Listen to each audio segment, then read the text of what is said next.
തദ്ദേശ തിരഞ്ഞെടുപ്പ് തിരിച്ചടി ചർച്ച ചെയ്യാൻ CPM CPI നേതൃയോഗങ്ങൾ തലസ്ഥാനത്ത് തുടരുന്നു.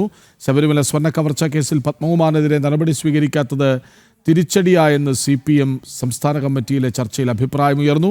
വിവരങ്ങളുമായി SP ശ്രീനന്ദ ചേരുന്നുണ്ട്. ശ്രീനന്ദ, നോക്കൂ, തദ്ദേശ തെരഞ്ഞെടുപ്പിൽ എന്തുകൊണ്ട് തോറ്റു എന്ന ചോദ്യത്തിന് ഒരു വിഭാഗം ഉത്തരം തരുന്നത് ഭരണവിരുദ്ധ വികാരമുണ്ട്. ആ ജില്ലാ ഘടകങ്ങൾ മുതൽക്ക് താഴേക്ക് ഭരണവിരുദ്ധ വികാരം തിരിച്ചടിയായി. 2 സ്വർണ്ണ കവർച്ച കേസ് ജനങ്ങൾ ചർച്ച ചെയ്തു, അത് വോട്ടായി മാറി. പക്ഷേ പിണറായി വിജയനും അനുകൂലിക്കുന്നവരും പറയുന്നത് ജില്ലാതലം മുതൽ താഴേക്കുള്ള പ്രവർത്തനം ശരിയായില്ല, അതുകൊണ്ട് തോറ്റു എന്നാണ്. അങ്ങനെയാണോ സംഭവിച്ചത്? അങ്ങനെ സംഭവിച്ചു എങ്കിൽ തന്നെ, അതായത് ഈ കീഴ്ഘടകങ്ങളുടെ പ്രവർത്തനം ശരിയായില്ല എന്ന പിണറായി വിജയൻ്റെയും അനുകൂലികളുടെയും വാക്കുകൾ ശരിവെച്ചാൽ തന്നെ പിണറായി വിജയന്റെ ഭരണത്തോട് താല്പര്യമില്ലാതായിരിക്കുന്നു പാർട്ടിയുടെ കീഴ്ഘടകങ്ങൾക്ക്, പാർട്ടി പ്രവർത്തകർക്ക് എന്നല്ലേ മനസ്സിലാക്കേണ്ടത്? കൃഷ്ണേഷ്, അങ്ങനെ തന്നെയാണ് നമുക്ക് മനസ്സിലാക്കേണ്ടത്. കാരണം ഈ ഒരു തദ്ദേശ തിരഞ്ഞെടുപ്പ് ഫലം എന്ന് പറയുന്നത് പാർട്ടിക്കുള്ളിൽ തന്നെ ഒരു വലിയൊരു ഭിന്നിപ്പ് ഉണ്ടാക്കിയ ഒരു സംഭവം തന്നെയാണ്. ഈ തോൽവി വിലയിരുത്താൻ ചേരുന്നതായിരുന്നു ഈ 2 ദിവസത്തെ യോഗം. ഇന്നാണ് അവസാന യോഗം. PMC പദ്ധതി ഒപ്പുവെച്ചത് തിരിച്ചടിയായെന്ന് സംസ്ഥാന സമിതിയിൽ ഒരു വിമർശനം ഉയരുന്നുണ്ട്.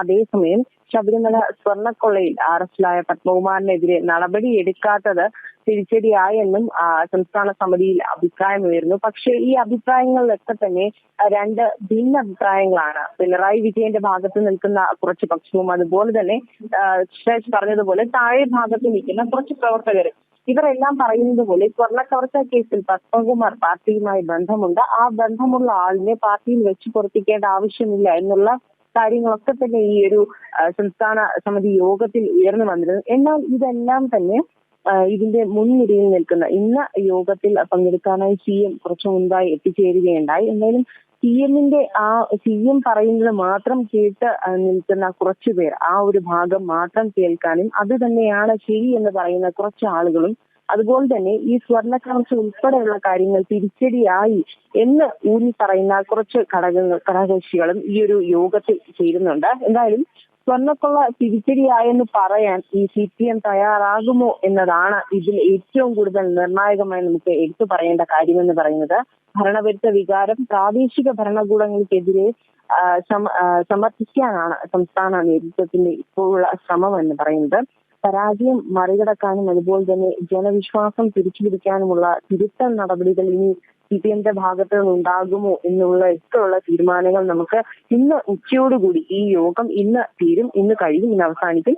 ശേഷം ഇന്ന് ഉച്ചയ്ക്ക് ഗോവിന്ദൻ മാസ്റ്റർ ഒരു പ്രസ് മീറ്റ് വിളിക്കുന്നുണ്ട്. അതിനുശേഷമായിരിക്കും മാധ്യമങ്ങൾക്ക് മുന്നിൽ അദ്ദേഹം എന്താണ് ഈ ഒരു തോൽവിക്ക് പിന്നിലെ യഥാർത്ഥ കാരണം എന്നുള്ളതൊക്കെ വ്യക്തമാവുകയുള്ളൂ. ആ വ്യക്തതയിൽ തന്നെ എന്തായാലും കുറെ കാര്യങ്ങൾ മറച്ചു പിടിക്കാനുള്ള ഒരു ശ്രമം CPMന്റെ ഭാഗത്തുനിന്ന് ഉണ്ടാകും എന്നുള്ളത് തീർച്ചയാണ്. ഭരണവിരുദ്ധ വികാരം ഒരു പ്രാദേശിക ഭരണകൂടങ്ങൾക്കെതിരെ സമർത്ഥിക്കാനാണ് ഇപ്പോൾ സംസ്ഥാന നേതൃത്വത്തിന്റെ ശ്രമം, അവർ നടത്തിക്കൊണ്ടിരിക്കുന്ന ശ്രമമാണെന്ന് പറയുന്നത്. അതിനിടയിൽ തന്നെ പത്മകുമാരൻ പോലുള്ള ആളുകളെ പാർട്ടിയിൽ നിന്ന് പുറത്താക്കുമെന്നുള്ള തീരുമാനങ്ങളൊന്നും തന്നെ സർക്കാരിന്റെ ഭാഗത്ത് നിന്ന് അല്ലെങ്കിൽ സംസ്ഥാന സർക്കാരിന്റെ ഭാഗത്ത് നിന്ന് ഉണ്ടാകുന്നില്ല എന്നതും ഒരു വീഴ്ചയായി തന്നെ കണക്കാക്കപ്പെടുമെന്നാണ് മനസ്സിലാകുന്നത്. എന്നാൽ ഇതൊന്നും തന്നെ തുറന്നു പറയാനുള്ള ഒരു ക്ഷമ അല്ലെങ്കിൽ ആ ഒരു വ്യഗ്രത പാർട്ടിയുടെ ഭാഗത്ത് നിന്നും ഉണ്ടാകുന്നില്ല എന്നുള്ളതാണ് വ്യക്തപരമായ ഒരു കാര്യം. CPMഉം CPIയും തമ്മിൽ ഒരു ഭിന്നിപ്പുണ്ടായിരുന്നു PMC പദ്ധതിയുടെ പേരിൽ. ആ ഭിന്നിപ്പ് ഇപ്പോഴും തുടരുന്ന ഒരു സാഹചര്യം ഉണ്ടായി. അതിലും 2 നിലപാടാണ്